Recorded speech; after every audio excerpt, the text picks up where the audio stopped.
పగడాల మరణం పైన అనేక అనుమానాలు, అనేక ప్రశ్నలు, అనేక సందేహాలు. వీటన్నిటికీ పునరావృతం చేసే ప్రయత్నం ఎప్పటికప్పుడు జరుగుతూనే ఉంది. అయితే ఈ విషయాలపైన ఇంకా అటు పోలీసుల నుంచి కానివ్వండి, ముఖ్యంగా కుటుంబీకుల నుంచి, ఎందుకు నేను కుటుంబం పేరెత్తుతున్నాను ఇక్కడ అంటే, ప్రతి ఒక్క సీసీటీవీ ఫుటేజ్ కూడా ప్రవీణ్ పగడాల ఒక దగ్గర మద్యం కొనుగోలు చేశాడని, ప్రవీణ్ పగడాల కీసర్ దగ్గర ఆయన కొంచెం బైక్ నడపడం కూడా ఇబ్బంది పడ్డాడని, గొల్లెపూడి దగ్గర ఒకసారి ఆయన అలా తూలుతూ వెళ్ళాడని, కొవ్వూరు టోల్గేట్ దగ్గర కూడా కొంత ఇబ్బందికరంగానే వెళ్ళాడని, విజయవాడ దగ్గర కూర్చున్నాడు. ఇలా ప్రతి దాంట్లో కూడా కొన్ని అథెంటిక్ సీసీటీవీ ఫుటేజ్ దృశ్యాలు కానివ్వండి, ఫొటోస్ బయటికి వస్తున్నాయి.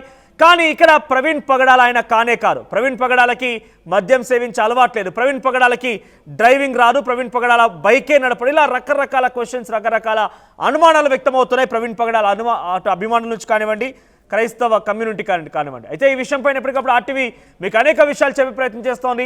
అనేక రకాలుగా అటు డాక్టర్స్తో మాట్లాడుతున్నాం, పోస్ట్ మార్టం రిపోర్ట్ విషయం పైన, పోలీసులు ఎందుకు ఆలస్యం చేస్తున్నారనే విషయం పైన మాట్లాడుతున్నాం. ఈ విషయంలో ఎవరెవరు లింకప్ అయి ఉన్నారు, ఎవరెవరు రకంగా పోరాడుతున్నారు, వారి యొక్క అనుమానాలు నివృత్తి చేసే ప్రయత్నం కూడా, వాళ్ళ అనుమానాల నుంచి మీకు కొన్ని ప్రశ్నలు సమాధానం చెప్పించే ప్రయత్నం కూడా ఆర్టీవీ